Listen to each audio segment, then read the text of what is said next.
Hey y'all. So, as you can see, things are a bit different. I'm going to start a new series, and it will be me explaining how I was to where I am now and how I got there and everything. So, this series will be a little bit more serious. I still will do the funny story times and all that, but I'll be in this setting when I'm talking serious. Okay. So, big trigger warning, there will be mentions of like attempts of unaliving, DV, abuse, like SA. So if you know me or if you're uncomfortable listening to any of that, it's okay. You can not watch this. You can scroll. I won't be offended. I understand, and people who know me might not want to know that deep into my life. I've been thinking about sharing this for quite some time. I just didn't know how or where to start. But my goal in all of this isn't to like bash anyone or like put them on blast or like for anyone to not like the people that did these things to me. It's really just to help someone who might have been or might be in my position. Whoa. Who might be in the position that I was in back then. I won't mention any names, but if someone asks me who it was, I will say. Hey, it's me editing. I just want to be clear. I meant if they asked me privately, I would disclose privately. I wouldn't expose them on the video or in the comments. And it would only be like the people that are dangerous, not like anyone that I was in a relationship with or anything. Just the dangerous ones. So just know that. And it's not to go and hurt that person or anything. Just to be aware of this person, you know? So in this story time, it will be the part 2 of when I talked about Penguin, like in my first story time. This will be part 2, but it is heavy. So like I said, viewer discretion is advised. But before I get to the actual story, I just want to reiterate my background and how I grew up and how my childhood was. Also, I don't want to like bash my parents or anything, or like the church or my grandparents, because they did the best they could. And I'm not trying to say that my childhood was worse or anything, but this will explain why I accepted the things I did. Okay? So, growing up, we grew up in the church, me and my sisters, but at home, it wasn't like the worst thing, but it wasn't the best. And I had a lot of anxiety growing up because there was a lot of yelling, a lot of things to make me like feel like I had to freeze. That's why when growing up, I make jokes about it, like that I was mute and didn't talk or whatever. It's because I felt like I didn't have a voice. So, and it's not to bash anyone. Everyone did the best that they could, but this is my story and this is how I have to tell it. Or else, you know? I often felt like I had to, like, I would always go to other people's houses and love sleeping over, especially my pastor's house and their daughter. Like, I loved being in that space because home wasn't comfortable at all to me. It wasn't comfortable to be home, but in the back of my mind, I always felt like I was worried. I always worried. I worried a lot, not for home, just in general. Like, I worried a lot. Like, if it rained, I thought that the world was going to flood and like stuff like that. But then it was a lot. I always worried so deeply, and I thought that was going to be my life forever, and that made me worry as well. But yes, I would always go to other people's houses, but in the back of my mind, I was scared. And I felt like I had to protect my older sister. Oh, it was a lot. But that made me, like, in any situation, anything loud, I would, like, freeze up.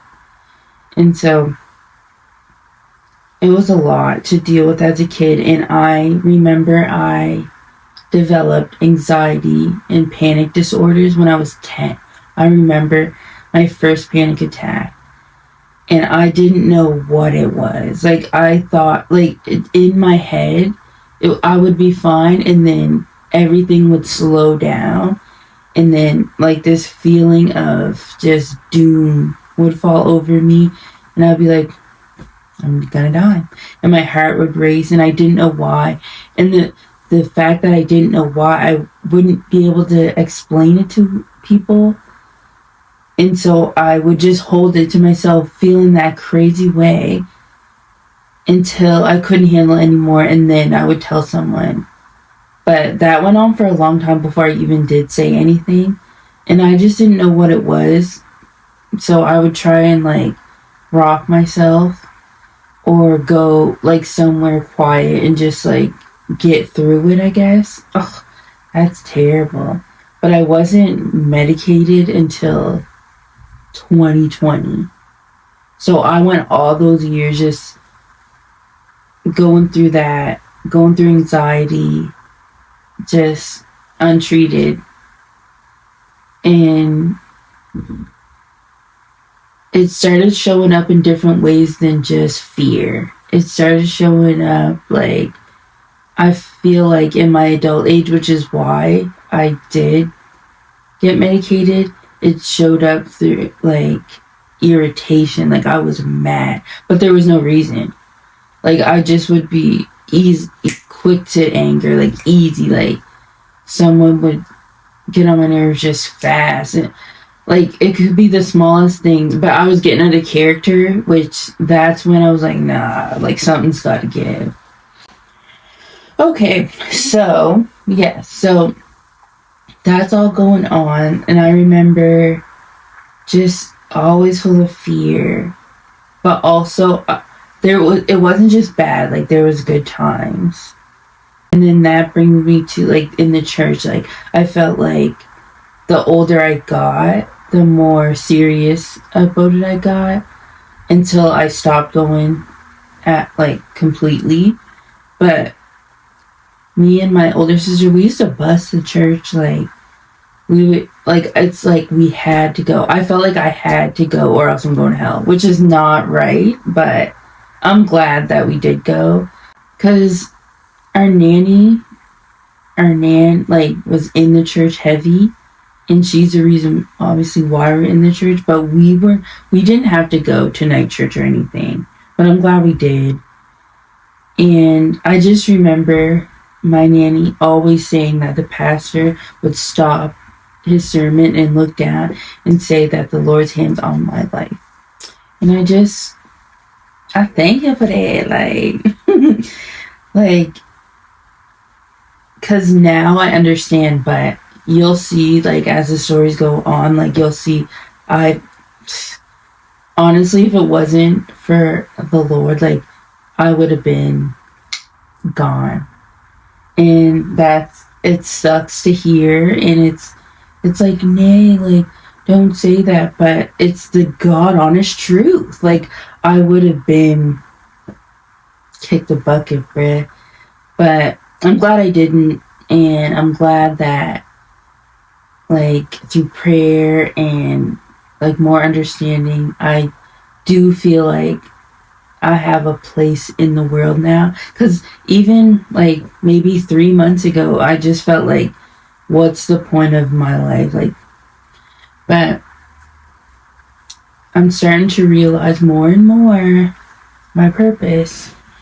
And I feel like this, like, even sharing this is one of my purpose. Like, you know, like, anyways. Oh, I also want to add that I did live with my nanny during school days, like, school years. because I didn't want to go to school in Dartmouth, I stayed in Halifax and went to school. So my sisters lived at home with her parents, and I lived with my nanny and granddad and my cousin. And I don't want to put like too much out there, but I'm an empath, so I felt everything. So I was still worried about my sisters at home. Not saying that home was the worst thing. It was just like, that's how I felt in my little body, my young mind.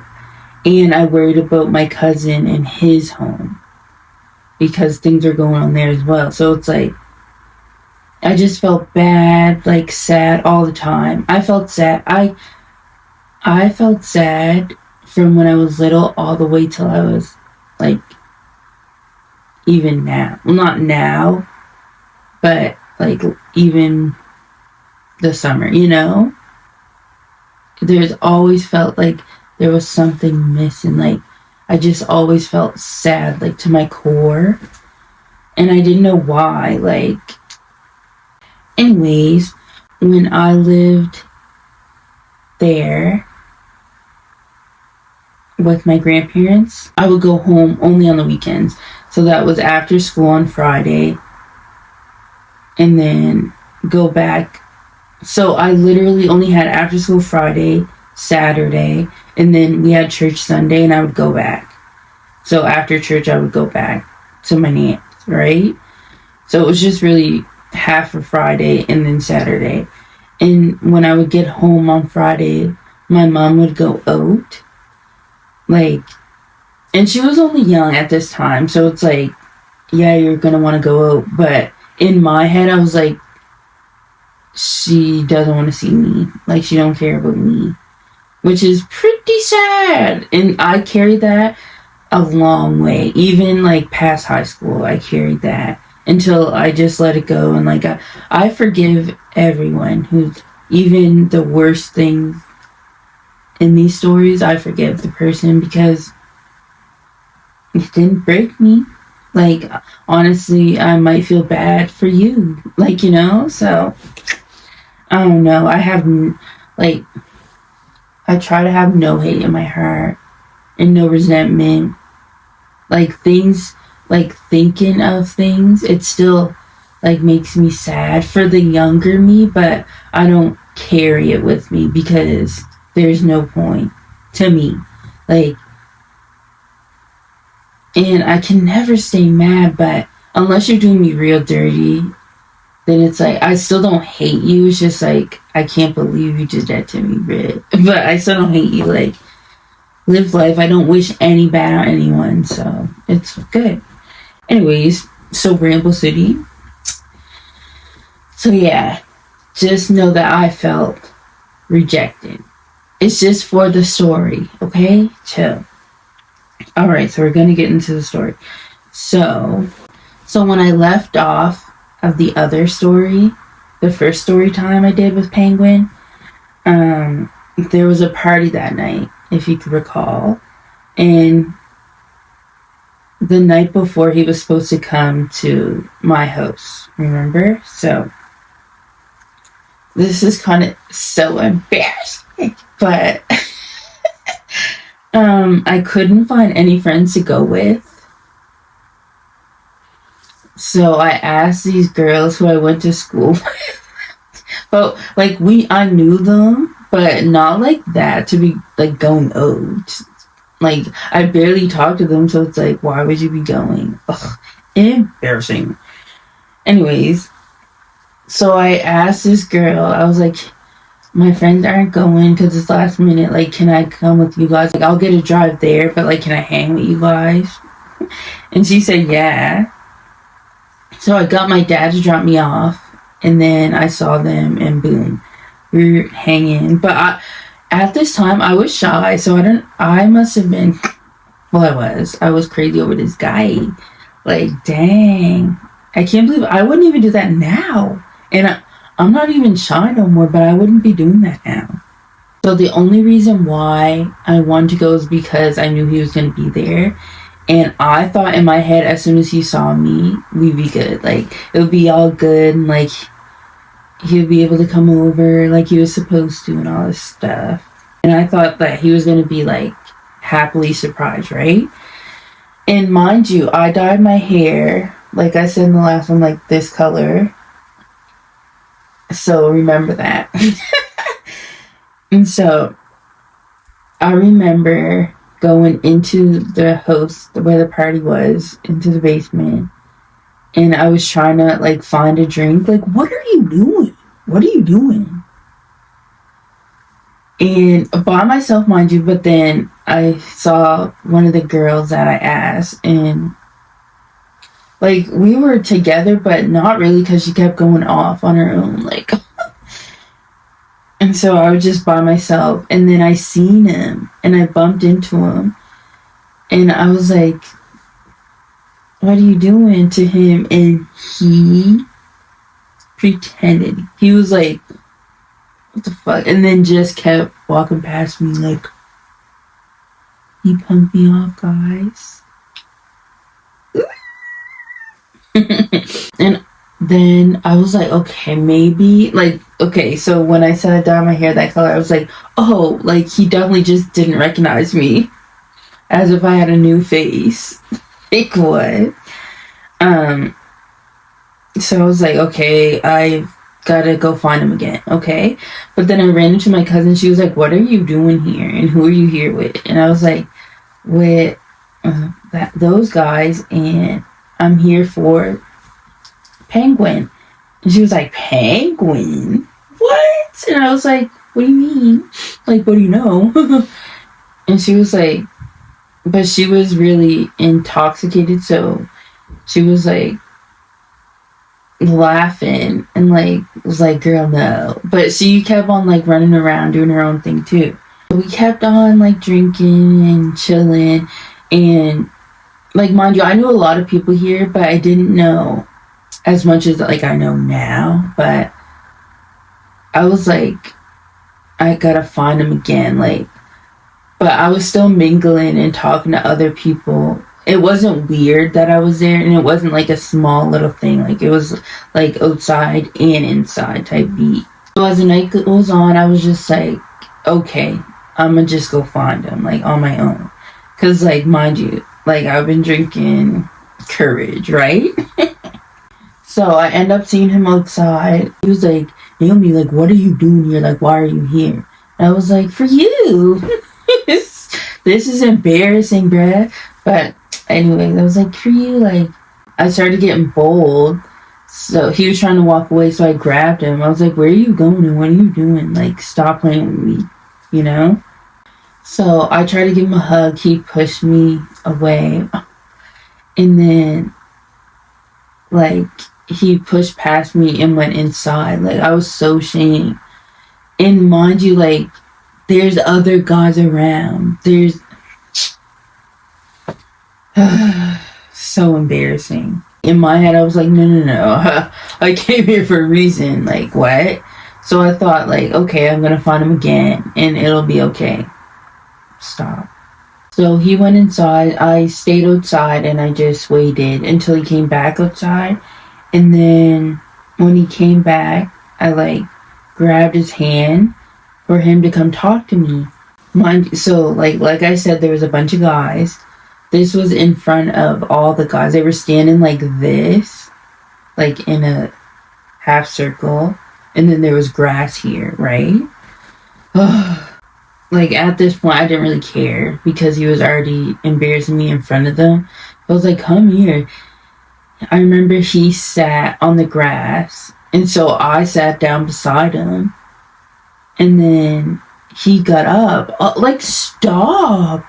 And so I got up, and he was like, no, like, yelling, like, Naomi, leave me alone, like, in front of all of them, bro. And so when he got up again, I just stayed on the grass by myself. And, like, I didn't really realize, like, all of, like, what was happening until he started, like, taunting me, like, he was like, no one told you to come here, and all this stuff. He was like, no one told you to come here and be all up in men's faces and all this stuff. I was like, what? I'm not in men's faces. I'm here for you. He's like, you ain't here for me. Blah, blah, blah. And the guys are laughing. And so I was like, how is this funny? Like, I'm green at this point. I don't know no one but him. I never been with no one but him. I've been to parties, but it was always like with him. So I'm just confused. Anyways, he kept on saying like, yeah, we go home. Like, why are you even here? Like, go home. And the guys are laughing. And so like, I'm just embarrassed, bro. Like, and this lasted like a long time. And I remember I got up and I looked at one of the guys. I was like, oh. And he was like what? I started to cry. Like, oh, so sad. Like, I knew I had to leave soon because I started like kind of crying, and then I felt so stupid, as I should, because what did you do? But I was like, how could he do this? Like, because I remember one time I went to a party and I went with my cousins and he was there. And like, he didn't know that I was going. And he was there and he was all happy I was there. And we were dancing together and we were just hanging together. We left together. So I thought it was going to be one of them type beats. Shame. Too shame. So I remember he got in a car full of his friends. And like, he was in the back and hanging out the window. And I was still on the, like, I went and sat back on the grass. And I was like, you're really going to leave me here? Like, before that, I went up to the window. He's like, get away from me, like, go. And so that's when I sat back on the grass. I was like, you're really gonna leave me here? Like, really? Like, I did not expect that. And he was like, you didn't come here with me, so go back with who you came here with. Like, I was like, but come on, man. Like, we were just talking earlier and everything was cool. I guess not, because he was ignoring me. Like, we were just together yesterday. Dang. And he was like, go home with whatever man you came with, blah, blah. First of all, if I came with another man, like, do you think I would be talking to you? Like, what?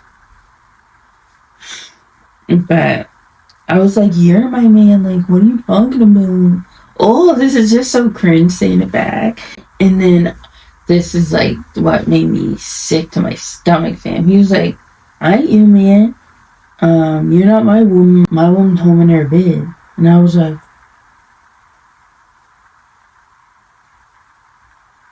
sure. And then the guys in the car, they were laughing, and then they skirted off. And I was like, I did find the girls, and they were like, you good? Like, do we need to wait for you? And I was like, no, like, my dad's coming, it's all good. You can leave, right? That was a lie. That was a lie because my phone was dead, and I was too shy to ask for a charger. And so I was just like, ugh. I couldn't call my dad. And it was like late, like it was like 4 or 5 or whatever. So, and I didn't want to call my dad as well because I was embarrassed. Like, I should have called, like, what? So I left the house and I felt like, you know, the feeling of like, you don't feel real. Like, I don't know if it's called derealization or one of them. I felt like not real. Like, it felt like my body, like I wasn't in my body. Like, I was just walking. And mind you, okay, so I didn't live far, but the walk, you would have to walk on the highway to get where I live, right? So it was like, it was from, Hardy was like, if you know, like, maybe I won't say. It was kind of off Main Street, which is the highway, right? So I walked down the hill, and then I just kept walking. I don't even know why and how. Like, that's far. I can't believe it. And it's late at night, and I was young. I was like 18, 19, 18. I might have been 19.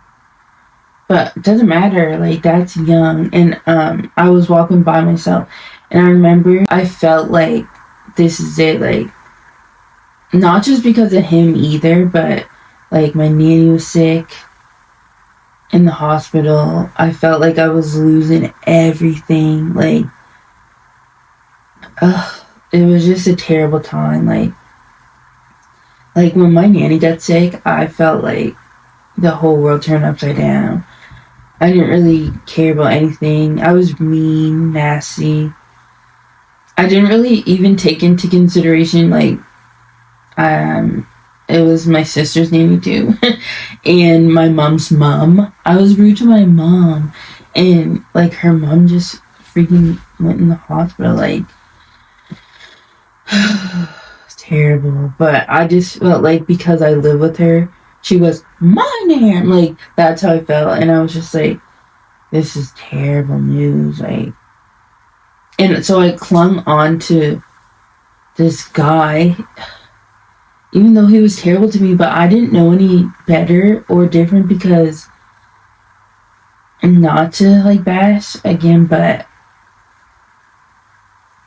growing up, like I didn't see the best role model like of relationships. Like I didn't see good one, like the best ones at all.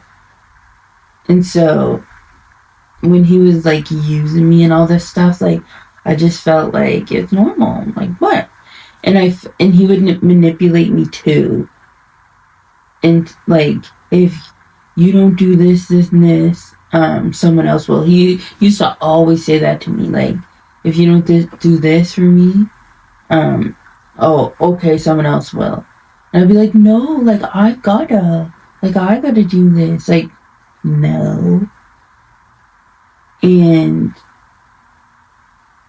a lot of the time, like, I didn't even want to do, like, acts. Like, he would, like, force my head to do, yeah.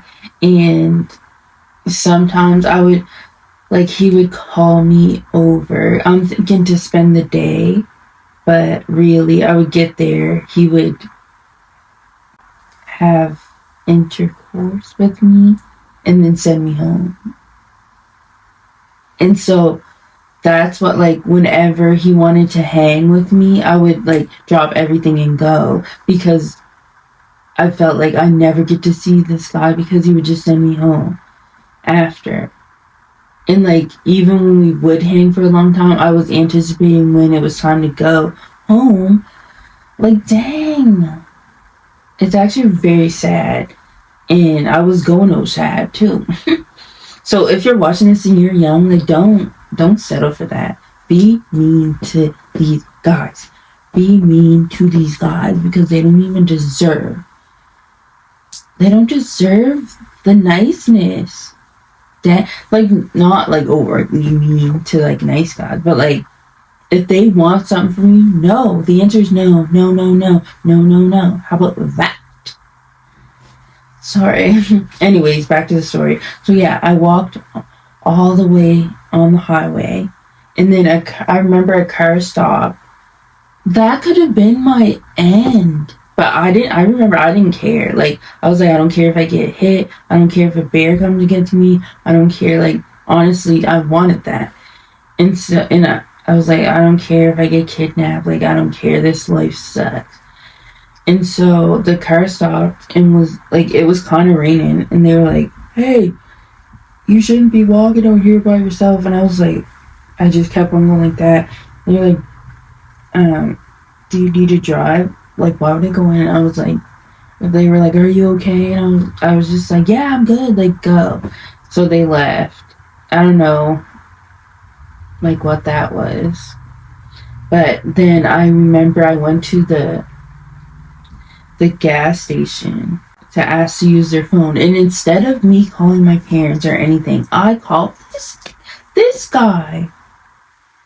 I called him, And he answered, and I was like, oh my gosh, like I felt like I could breathe again. And I was like, why did you do that? Like, why did you say all those things? And then on the phone, he was like, Naomi, like, just calm down, telling me to calm down. I was going crazy. And then he was like, just calm down, like, everything's okay, like, I'm sorry that I said that. Bro, you embarrassed me in front of the whole party, but why would I be calling him? He just embarrassed me in front of the whole party. I think I had rocks for brains, for real. But anyways, so yeah, I called him. I was like, he was like, where are you? Like, what? And I was like, I'm at the gas station, but I'll be home soon, but can you promise to answer the phone when you get home? And he was like, yes, I will. Okay, cool. I leave the gas station. I like run in intervals home because I just wanted to get home. What are you doing? But this is sad. Like, don't go sad for no guy, bruh. I'm trying to stay away from the word man because this is not a man, bro. Like, don't nobody act like this. Who's a man? But anyways, yeah, so I got home. I remember, and my room was in the garage, thank goodness. And I had my own phone. So I called him, he didn't answer. I called him like 5 times, no answer. And so I was like, and this is when it gets sad. And I used to joke about it. I'm like, well, hold on. Anyways, I just felt like I couldn't live life any longer. Like, but you have to know the abuse he would put me through. Like, it wasn't physical. I don't think he hit me. Only that one time we were pushing and shoving. Like, he didn't actually like hit me or anything. But that mental abuse, bro, it was killer. Like, the things he used to do, the tactics he used to do, oh, it was terrible. I also want to add that he was very verbally abusive as well. He would call me stupid all the time, like at least once a day, and say that no one's ever going to want me because I'm so dirty and that I was like a whore and all this stuff. And he used to accuse me of cheating even though I never cheated. He was the one who was cheating. And then when we would stop fighting, he would act like none of that actually happened, and he would say sorry, but then when we fight again, those words would be said again. And my life already sucked, and I was already depressed. Had crazy anxiety, didn't know what was wrong with me every single day. And I used to journal and be like, I don't know what's wrong with me. I feel sad, but I don't know the reason why, and all this stuff. Like, it's really sad.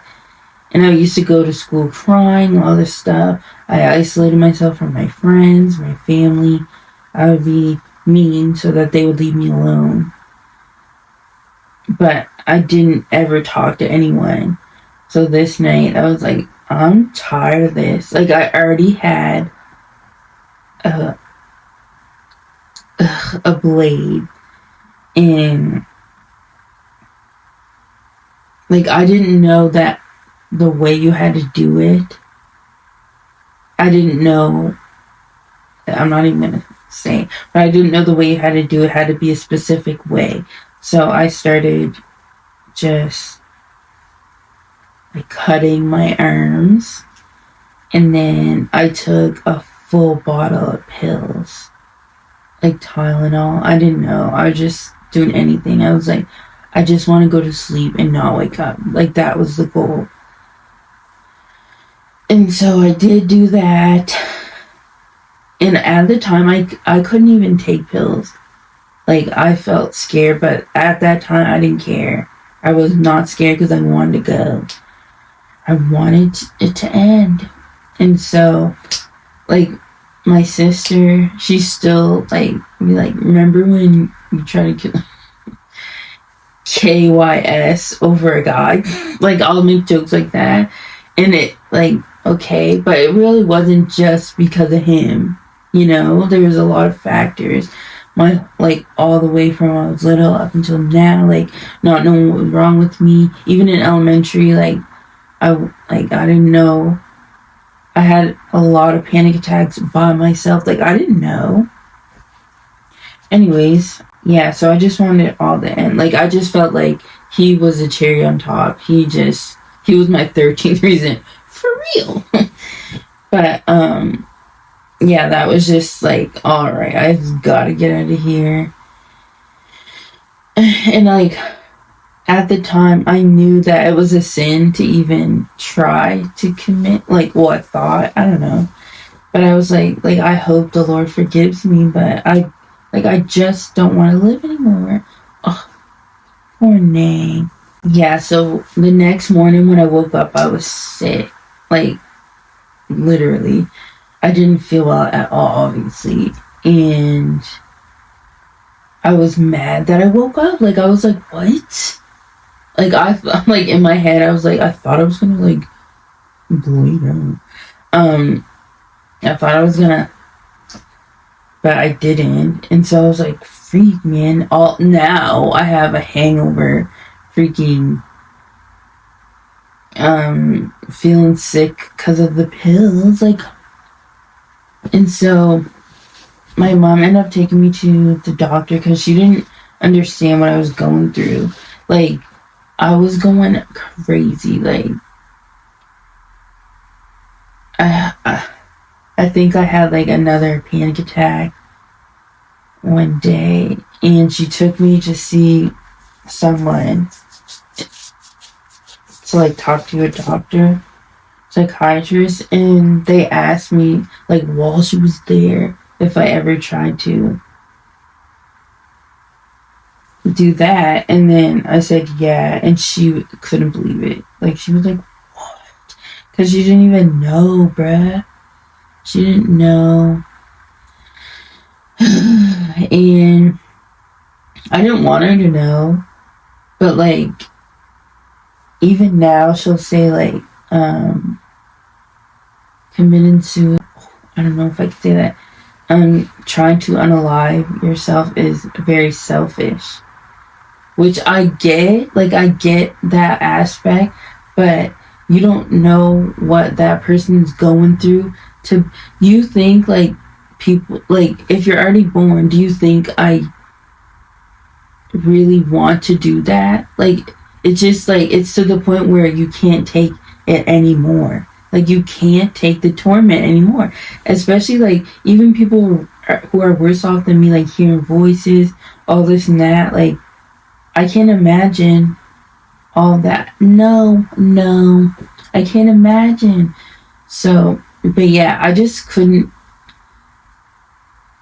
take, like, being sad all the time, this guy freaking ruining my life, not being able to explain what I'm feeling to my friends and family, because I didn't even know what I was feeling, and I didn't know the words used. Like, and back then, like, mental health wasn't such a big thing either.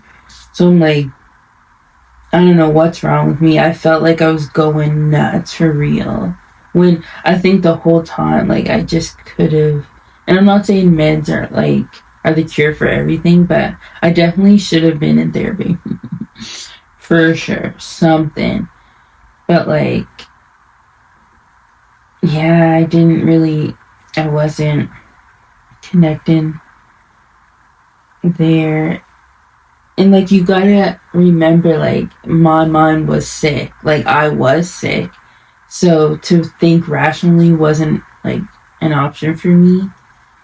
So, of course, I would, like, hang on to anything that made me happy. And he made me happy, or he gave me dopamine.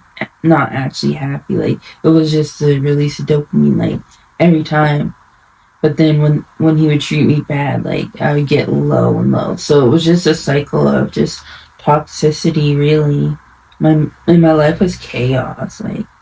And during this time, like, I was in church, and, like, I knew being with him wasn't right. And I felt like God was punishing me for not being able to leave. Like, I felt like I wasn't able to leave. Like, if anyone had to leave, it had to be him because I was not able to.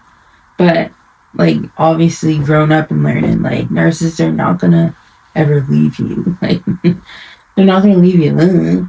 So it was up to me to do that. But I felt like I wasn't strong enough to do that.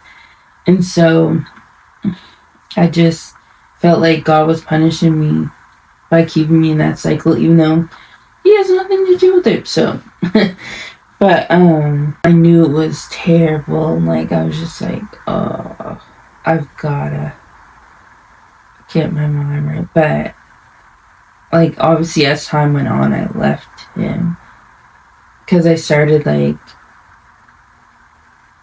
I don't know. I don't even remember leaving him. Like, I don't know what happened when it was the last straw. Anyways, I don't remember how we ended things, but I remember I got into, like, after him, I was done with him for a while, and then I got into a new relationship, and the new one, like, treated me way better, like, and I wasn't used to that, but there were still some things, like, that I was used to. But we'll get into that. But anyways, yeah, that's that story. It's pretty sad, pretty heavy. And that's like my first relationship and how I was just so like, I wouldn't even say male centered. I was all about him. Like he was like, I was like too stuck on him. Like I used to get fights with my friends over him. I used to not go out because of him. Like I remember I only went to the club once for my birthday, and then I missed my at the time like best friend's birthday because I wasn't allowed out. Not that, again, not he didn't say I wasn't allowed, but it's like an unspoken thing. Like, oh, so I felt like if I went out, he would cheat on me. Even if I stayed home, he would cheat on me. Like, it doesn't matter. But I felt like I was winning brownie points or something if I stayed home. Like, stop putting men in front of your friends. Like, not cool. And I get, like, okay, we were young, but, like, I'm gonna call this, for me, like, this series, go through it to grow through it, because I felt like I had to go through everything to understand in my little pea brain that freaking stop. And honestly, I don't believe you have to do that. I don't believe you have to go through things just to understand that you shouldn't be doing that. But I'm hard-headed, and I was very hard-headed, and I refused to listen to anyone until I got stung every time, just stung. It's killing me. But that's what you get. Like, if you're not going to listen, unfortunately, you're going to have to learn the hard way, and I definitely did. But I'm thankful, I guess, because since I'm so hard-headed, I just wouldn't be where I am today. And like I used to always like hide things and be sneaky. Like, stop. My life was chaos. I'm talking chaos. And I was selfish in that way because I wasn't really understanding that I'm putting my family and friends through that too. Like, my sisters would always try to be there for me, but I would just go behind their back and do what I wanted to. But then be crying and be all sad. But then as like cycles went on, not just with Penguin, but with other guys, like I taught myself to just keep it to myself, to keep everything to myself, which is also not good either. But like, if I'm not going to listen and I'm going to do what I want, I can't complain. Which, no, but I can't be complaining to people if I'm just going to do what I want anyway. So I'd keep it all bottled in. Like, it's terrible. Like, But yes, I do apologize to people that I've hurt, and I do forgive Penguin. I've seen him years later, multiple times, and like it was still a what's up type. It was never like I definitely did spin the block a couple times, but I would never now. Like no thanks. But even if I seen him now, be like, "What's up?" Like props. Like it wouldn't be like I don't like you. Don't speak to me. I don't hold that. I wish him nothing but the best. He did like years later. He did apologize like a lot. Like he said sorry a lot, and I said I've been like he said sorry even like way after I already forgave him for myself. Like he never said sorry while I was actually sad and stuff. But like time passed, I've been forgave him. Then he said sorry. Then he opened up at how he was cheating on me, and I was like, "Duh, I know." He was like, "I really fumbled the bag. Like you were nothing but good." And then he still tried to like holla at me, but I was like, "No thanks, hun. Like we're cool, but nah." But yeah, that's a story, and I still will like say other funny stories, but I guess when I'm in this position, we'll know it's a deep one. Yeah, I'll add on to this with my next relationship and how that went, and I'll just keep going in order until I get to where I am now. And where I am now is at peace. Like I prayed for this. You don't know how long. It's been like all my life, really. Like I feel like I'm at the point where I don't feel that sadness anymore. Like it's like it felt like a missing piece. And it's definitely because I've been praying more and like focusing more on walking with God and not like in the world. Because I remember when I was in church, like growing up in church, yes, but I felt like it was an obligation, and it was like I had to do this, and like it felt like rules, right? And so that's why it was tormenting me when I was with Penguin. But then like kind of when I got out of high school, I was like, I kind of want to just be worldly and live in the world. Like just to see what it was like. And I stopped going to church. I was disconnected from God like completely. And I was like, I kept saying I was like spiritual. Like I always believed in God and Jesus. Like don't get me wrong. But I wasn't like, what do they call it? Lukewarm? I was definitely like not living my life for God like at all. And so, and it was literally until this year, like until like 3 months ago, when I was just like I kind of would like make jokes of it and be like, oh, I'm reading my Bible, I'm doing this, I'm getting back in church. Like I'll go to church, don't matter. But like even when I was in church, I wasn't like in the Bible and I wasn't in prayer. But now I'm in the Bible. I feel like I have a relationship with God. I read my Bible and I pray.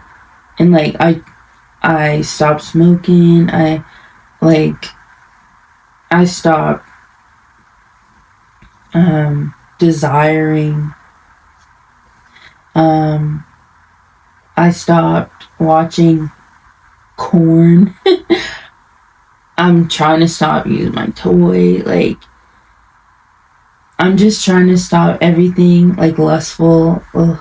Even the thought of it makes me like now that I'm out of that, because I used to be very, very freaky. Like very. Not with multiple people, even though that's your business, but like if I was in a relationship, like I want to do it multiple times a day, like, and I want to, you can do this and that. Like there was a lot of things that I would do. Yeah. Like, but I'm just not on that run. Like, I don't really crave it, really. Which is good, I guess. But I'm just really into, like, my relationship with God and the gym. That's my, like, two things. I'm like, and I used to be, like, dead set on, like, how I looked, like, my body.